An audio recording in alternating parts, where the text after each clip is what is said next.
ഓരോ കാലഘട്ടവും കടന്നു പോകുന്നത് വളരെ പ്രധാനപ്പെട്ട പല കാര്യങ്ങളും പല ആശയങ്ങളും ഉൾക്കൊണ്ടുകൊണ്ടാണ്. അതായത് ഓരോ കാലഘട്ടവും കടന്നു പോകുന്നത് വികസനത്തിലേക്ക് ഒരു പടി കൂടെ മനുഷ്യനെ ഉയർത്തിക്കൊണ്ടാണ്. പക്ഷേ ഒരുപാട് സയൻറ്റിഫിക്കൽ ഡെവലപ്മെൻറ്റിൻ്റെ ഭാഗമായിട്ടാണ് നമ്മൾ ഇതിനെയെല്ലാം കാണുന്നത്. പക്ഷേ ഒരു ചോദ്യമുണ്ട്.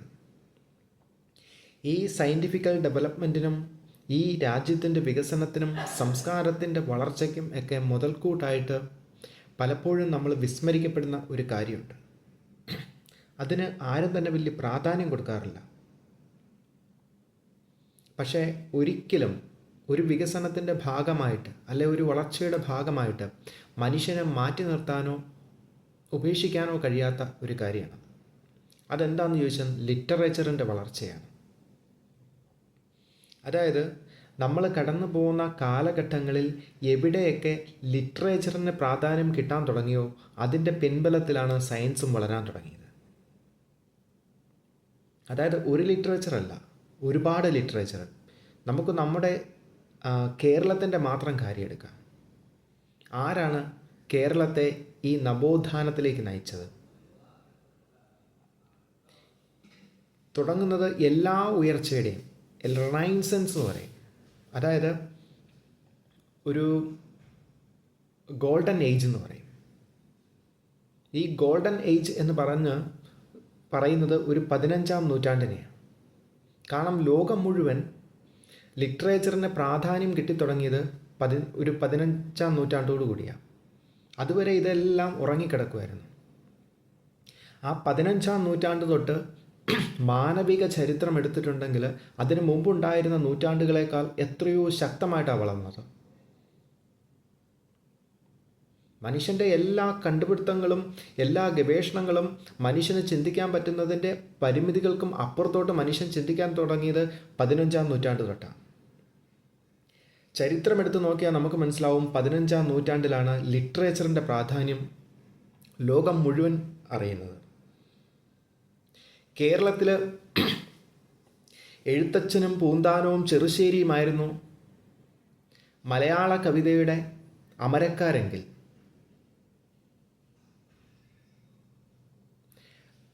ഇംഗ്ലീഷ് സാഹിത്യത്തിൽ അത് സ്പിൻസ്റ്ററും ഷേക്സ്പിയറും ഒക്കെയായിരുന്നു. മലയാള സാഹിത്യത്തിന് ചെറുശ്ശേരിയും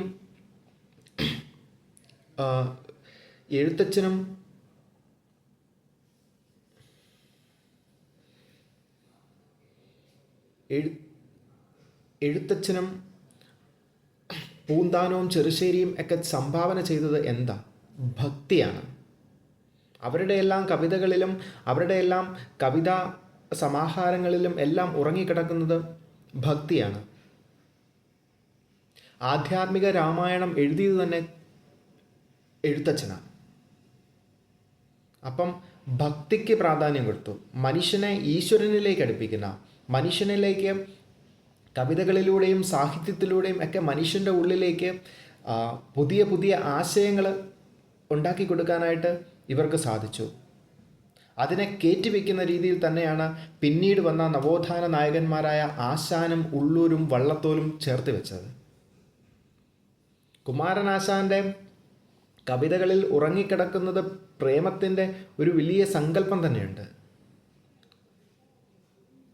വീണപ്പൂവ് എന്ന് പറയുന്നത് അദ്ദേഹത്തിൻ്റെ മാസ്റ്റർ പീസ് വർക്കാണ്.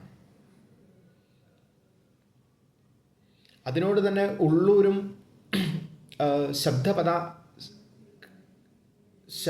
അതിശക്തമായ വാക്കുകളിലൂടെ മലയാള ഭാഷയെ അതിൻ്റെ സമൃദ്ധിയിലേക്ക് എത്തിച്ച വ്യക്തികളാണ് ആശാനും ഉള്ളൂരും വള്ളത്തോളും. പിന്നീട് വീണ്ടും കാലഘട്ടങ്ങൾ കടന്നുപോയി.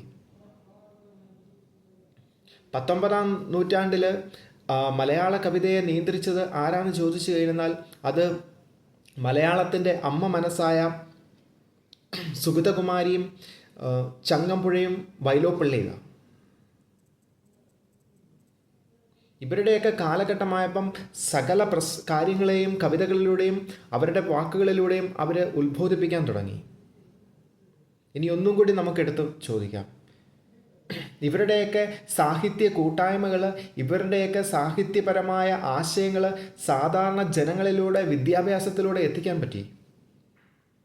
അങ്ങനെ കവിതകളും കാവ്യനീതികളും ഭക്തിയും വിശ്വാസവും ഒക്കെ ഉള്ളവരായി മലയാള ജനത മാറിയതിൽ ഇവരുടെ കോൺട്രിബ്യൂഷൻ ചെറുതല്ല.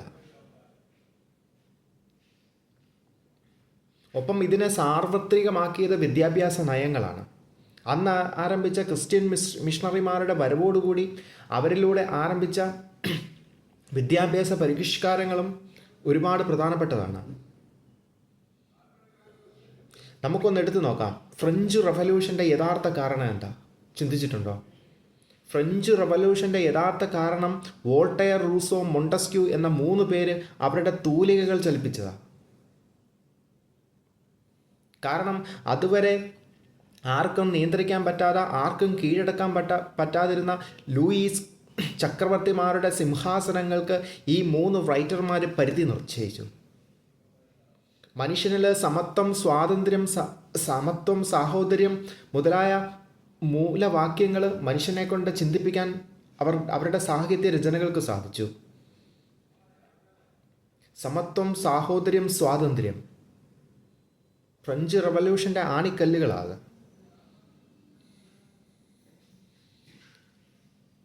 അപ്പം ഓർക്കുക, ഒരു കാലഘട്ടത്തിൻ്റെ ഗതിയെ തന്നെ മാറ്റിമറിക്കാൻ ഈ സാഹിത്യത്തിന് കഴിഞ്ഞിട്ടുണ്ട്. ഇനി ഇംഗ്ലീഷ് സാഹിത്യത്തിലെടുത്തോ. ആരാ? വില്യം ഷേക്സ്പിയർ എന്ന മഹാമനുഷ്യനാണ് അവിടെ ഇംഗ്ലീഷ് സാഹിത്യം തന്നെ സൃഷ്ടിച്ചത്. കാരണം വാക്കുകളില്ലാത്തടത്ത് വാക്കുകൾ അദ്ദേഹം ഉണ്ടാക്കി. അദ്ദേഹം ഉപയോഗിച്ച ഭാഷാ പ്രയോഗങ്ങൾ ആർക്കും മാറ്റി നിർത്താൻ പറ്റുന്നതല്ല.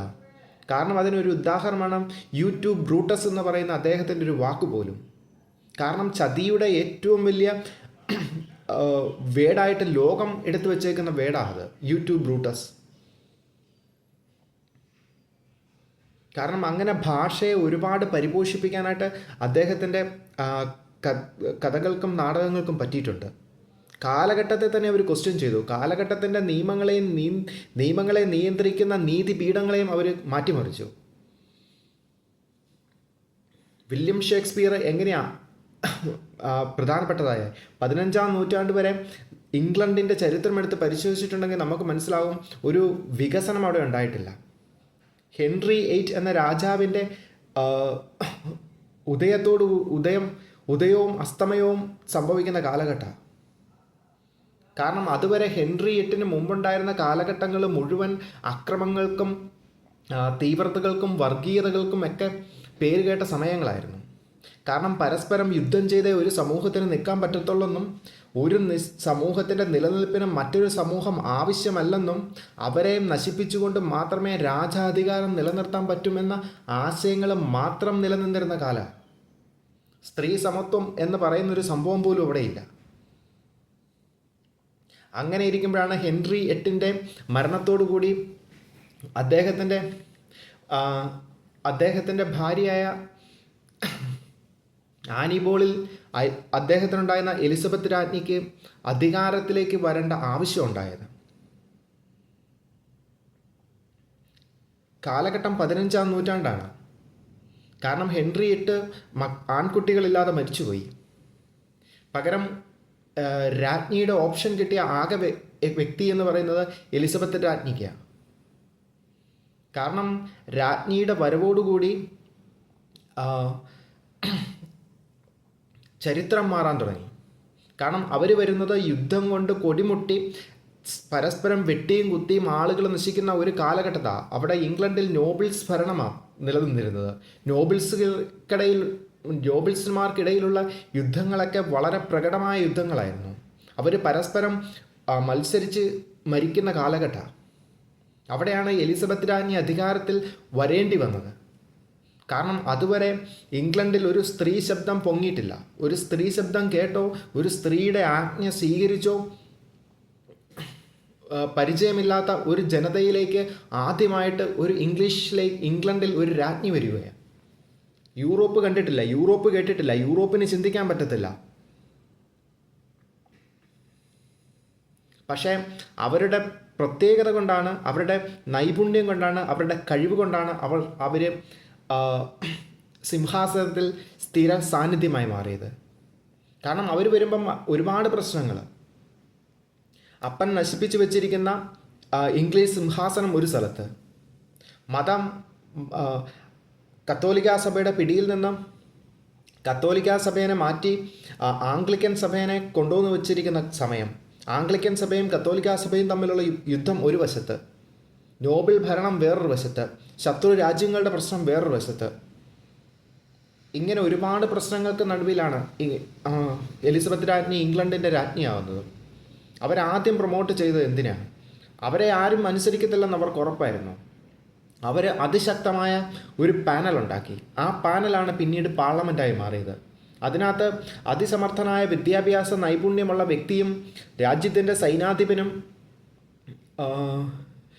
വിദ്യാസമ്പന്നരായ ഒരു ആളുകളും അധികാരികളും ചേർന്ന ഒരു പാനൽ ഉണ്ടാക്കി. ആ പാനലിനോട് ഇംഗ്ലണ്ടിൻ്റെ ഭരണം നടത്താൻ പറഞ്ഞു. അതാണ് പിന്നീട് പാർലമെൻറ്റായി മാറിയത്. അവർക്ക് മനസ്സിലായി രാജ്യത്തിൻ്റെ പ്രശ്നത്തിന് വേണ്ടിയിട്ട് അവർ ഏകകണ്ഠമായ പല തീരുമാനങ്ങളെടുത്തു. അതിലൊന്നായിരുന്നു ആംഗ്ലിക്കൻ സഭയുടെ നിലനിൽപ്പിലേക്ക് കോൺസെൻട്രേറ്റ് ചെയ്തത്.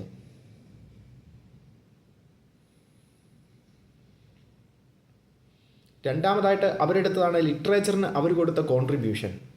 കാരണം അതുവരെ വെട്ടിയും കുത്തിയും മരിക്കണമെന്ന് ചിന്തിച്ച ആളുകളിലേക്ക്, അല്ലെങ്കിൽ രാജാധികാരത്തെ എതിർക്കുന്നവരെല്ലാം കഴുത്ത് വെട്ടി കൊല്ലണമെന്ന നിയമമുണ്ടായിരുന്ന കാലഘട്ടത്തിൽ അവർ അതിനൊക്കെ എതിർപ്പുകളെ വേറൊരു രീതിയിൽ കൈകാര്യം ചെയ്യാൻ തുടങ്ങി.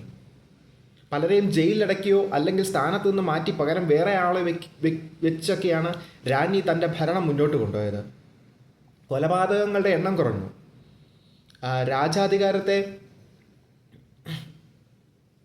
നിന്ന് വരുന്ന എതിർപ്പുകളെ അവഗണിച്ച് നീങ്ങാനുള്ള അവരുടെ കഴിവ് പ്രധാനപ്പെട്ടതായിരുന്നു. പിന്നെ അവർ ലിറ്ററേച്ചറിന് കൊടുത്ത കോൺട്രിബ്യൂഷനാണ് ഏറ്റവും പ്രധാനപ്പെട്ടത്. കാരണം അവർ രാജ്യത്ത് അന്നുണ്ടായിരുന്ന എല്ലാ സ്പിൻസ്റ്റർ, ഷേക്സ്പിയർ, മാർലോ അങ്ങനെയുള്ള എല്ലാ റൈറ്റേഴ്സിനെയും കൂട്ടിച്ചേർത്തു. അവർക്കൊക്കെ അധികമായ സ്ഥാനമാനങ്ങളും പ്രാധാന്യവും അവരുടെ ഭരണത്തിന് കീഴിൽ കൊടുത്തു. അതിൻ്റെ ഫലമായിട്ട് രാജ്യത്തുണ്ടായ മാറ്റം കണ്ടാണ് വില്യം ഷേക്സ്പിയർ തൻ്റെ തൂലികകൾ ചലിപ്പിക്കാൻ തുടങ്ങിയത്. അദ്ദേഹത്തിൻ്റെ റോമിയോ ആൻഡ് ജൂലിയറ്റ് എന്ന് പറയുന്ന നാടകം ഓർക്കണം. ഇന്നും മനുഷ്യനെ ഇൻഫ്ലുവൻസ് ചെയ്യുന്നതാണ്. അതായത് യുദ്ധം ചെയ്ത് കൊന്നൊടുക്കി മാത്രമേ ജീവിക്കാൻ പറ്റത്തുള്ളൂ എന്ന് ജീവിച്ചിരുന്ന ഒരു കാലഘട്ടത്ത് മനുഷ്യൻ്റെ മനസ്സിലേക്ക് കവിതയും പ്രേമവും സ്നേഹവും കുത്തിയിറക്കാനായിട്ട് വില്യം ഷേക്സ്പിയറിൻ്റെ കവിതകൾക്ക് സാധിച്ചു. അദ്ദേഹത്തിൻ്റെ നാടകങ്ങൾ മനുഷ്യ മനസ്സിൽ പ്രേമത്തെയും സ്നേഹത്തെയും കൂട്ടിയുറപ്പിച്ചു. വൈരാഗ്യപ്പെട്ട് നിൽക്കുന്ന രണ്ട് ഫാമിലികൾക്കിടയിലേക്ക് റോമിയോ ആൻഡ് ജൂലിയറ്റ് എന്ന രണ്ട് വ്യക്തികളെ വെച്ച് അദ്ദേഹം കൂട്ടിയിണക്കുമ്പം ആ കാലഘട്ടത്തിലുണ്ടായിരുന്ന വൈരാഗ്യങ്ങളെയാണ് അദ്ദേഹം കൂട്ടി യോജിപ്പിച്ചത്.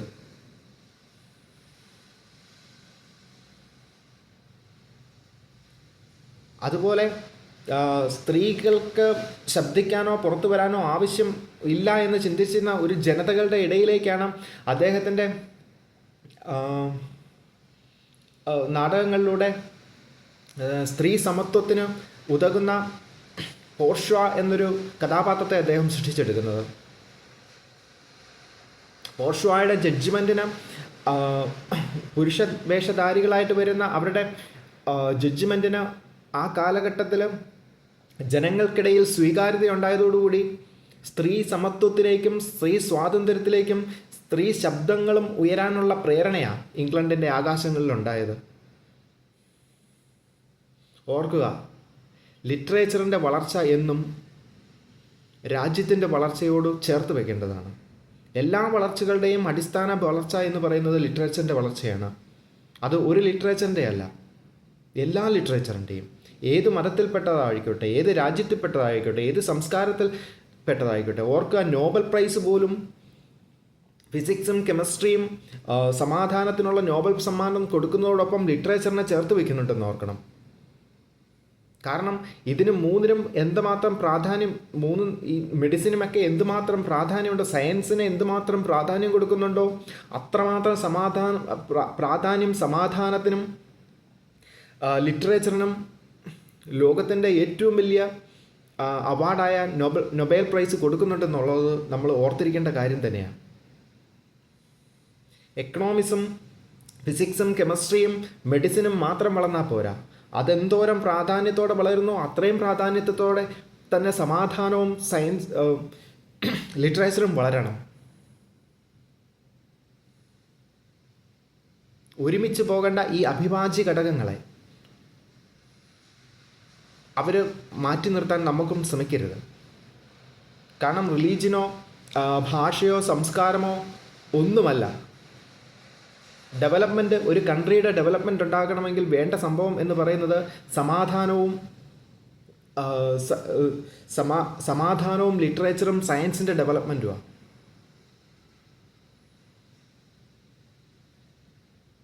അതുകൊണ്ട് ഒരു കാര്യം നമ്മൾ പ്രത്യേകം ശ്രദ്ധിക്കണം. നമ്മുടെ സയൻറ്റിഫിക്കൽ വീക്ഷണത്തിനോ നമ്മുടെ സാമ്പത്തിക ശാസ്ത്രത്തിൻ്റെ വളർച്ചയ്ക്കോ നമ്മുടെ കെമിസ്ട്രിയുടെയും ഫിസിക്സിൻ്റെയും മെഡിസിൻ്റെയും വളർച്ചയ്ക്കോ നമുക്ക് മുന്നിൽ നിൽക്കുന്ന സമാധാനത്തിൻ്റെ വളർച്ചയ്ക്കോ നമുക്ക് മുന്നിൽ നിൽക്കുന്ന ലിറ്ററേച്ചറിൻ്റെ വളർച്ചയ്ക്കോ തടസ്സമാകുന്ന ഒരു സംസ്കാരവും ഒരു ഭാഷയും നമ്മുടെ ഭാഗത്തു നിന്നുണ്ടാകരുത്. എല്ലാ വളർച്ചയും അതിൻ്റെ പൂർണ്ണതയിലെത്തിക്കുന്നത് സമാധാനവും ലിറ്ററേച്ചറുമാണ്. ഈ സമാധാനത്തിനും ലിറ്ററേച്ചറിനും പ്രാധാന്യം കൊടുക്കുന്ന ഒരു നവനൂറ്റാണ്ട് ഉണ്ടായി വരട്ടെ എന്ന് നമുക്ക് ആശംസിക്കാം. അതിനുവേണ്ടി പ്രവർത്തിക്കാം, പ്രാർത്ഥിക്കാം.